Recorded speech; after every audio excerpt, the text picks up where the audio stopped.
एक समय में हमारी दुनिया में डायनासोर का राज था। वे चलते थे जहां हम चल रहे हैं, इसी हवा में सांसें ली, इसी धरती पर लड़ाइयां लड़ी। डायनासोर ने करीब 14 करोड़ सालों तक इस धरती पर राज किया। डायनासोर की कई हजार प्रजातियां थी, ये उस समय के सबसे सफल जीव थे। लेकिन फिर अचानक ऐसा क्या हुआ? वह कौन सी घटना थी जिसने इनका नामो निशान ही मिटा दिया? आइए जानते हैं पृथ्वी पर मानव का जन्म कब और कैसे हुआ। आज से लगभग 6.5 करोड़ साल पहले एक बड़ा एस्टेरॉयड धरती से टकराया, जिससे एक बड़ा विस्फोट हुआ। ये विस्फोट इतना शक्तिशाली था कि इसके टकराते ही धरती की लाखों टन धातु अंतरिक्ष में चली गई। टकराने वाली जगह पर 180 किलोमीटर चौड़ा 20 किलोमीटर गहरा गड्ढा बन गया। विस्फोट की वजह से जो लाखों टन मेटल, धूल और पत्थर अंतरिक्ष में गया था, ठीक 40 मिनट बाद आग के गोले के रूप में वे धरती पर बरसने लगे।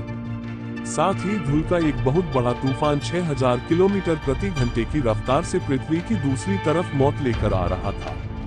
धूल के बादल कई किलोमीटर मोटे थे, जिसके वजह से धरती पर सूरज की रोशनी पहुंच पाना असंभव हो गया। गर्म हवाओं का तापमान 100 डिग्री सेल्सियस से ज्यादा हो जाने के कारण धरती पर लगभग सभी पेड़ पौधों की आबादी जलकर खाक हो गई। विस्फोट के 90 मिनट बाद धरती का तापमान 200 डिग्री सेल्सियस तक बढ़ गया। इसकी वजह से जो डायनासोर विस्फोट के इलाके से कोसों मील दूर थे, वे इस गर्मी से बच नहीं पाए। इस महाप्रलय से लगभग कुल 90% प्रजाति धरती से खत्म हो गई थी, और जो 10% जीव धरती पर बच गए थे, उसमें सिर्फ वही जीव जिंदा रह सके जिसका वजन 30 किलोग्राम से कम था।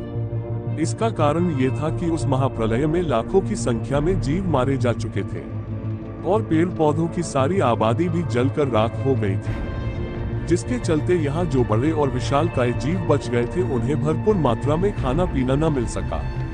ये महाप्रलय किसी अन्य जीव के लिए फायदेमंद साबित होने वाला था। धरती पर डायनासोर का अंत एक छोटी प्रजाति के लिए एक सुनहरा अवसर लेकर आया, और वह प्रजाति थी मेमल्स की। मेमल्स यानी कि स्तनधारी जीव। इन्होंने खुद को इस महाविनाश से बचा लिया था।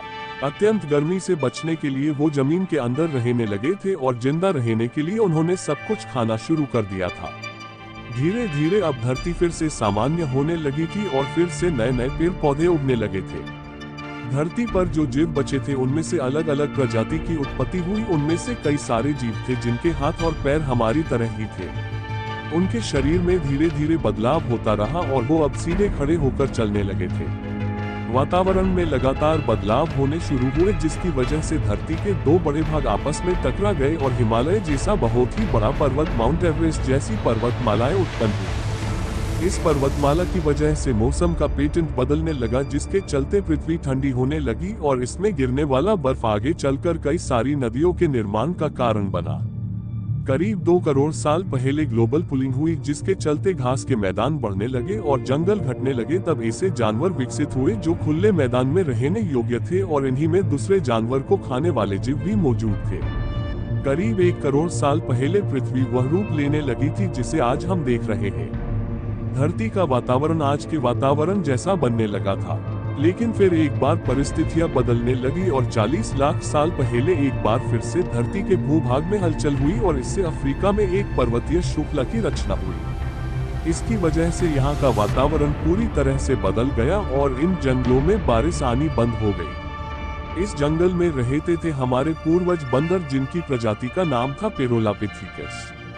हमारे परिवार की शुरुआत इस बंदर की प्रजाति से हुई।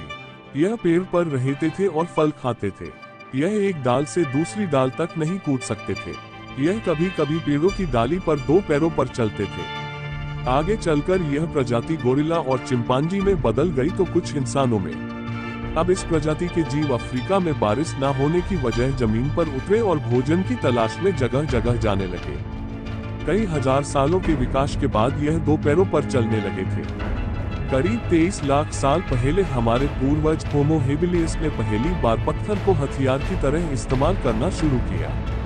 कुछ सालों बाद जैसे जैसे समय बीतता गया, वैसे वैसे हमारे उन पूर्वज का दिमाग भी मजबूत बनता गया, और अब वह शिकार के लिए आपस में लड़ने की बजाय समूह में शिकार करने लगे थे। यह थे हमारे पूर्वज होमो इरेक्टस, जो अन्य जानवरों से ज्यादा होशियार थे। उन्होंने ही सबसे पहले आग का इस्तेमाल करना सीखा। यह खोज उनके लिए बहुत ही बड़ी उपलब्धि थी। यह उनको ठंडी से राहत दिलाती थी और अंधेरों में रोशनी दिलाती थी। उन्होंने आग पर मांस को पकाना सीख लिया था। करीब 2 लाख साल पहले आज के इंसान का रूप ले लिया था। हमने बोलना शुरू कर दिया था। यही वो आखिरी विकासक्रम था जिसके बाद विकसित होकर हम इंसानों की उत्पत्ति हुई।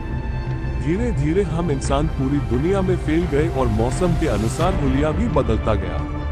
इंसानों ने धीरे धीरे खेती शुरू की और जानवरों को पालना शुरू कर दिया। शहरों का निर्माण शुरू किया।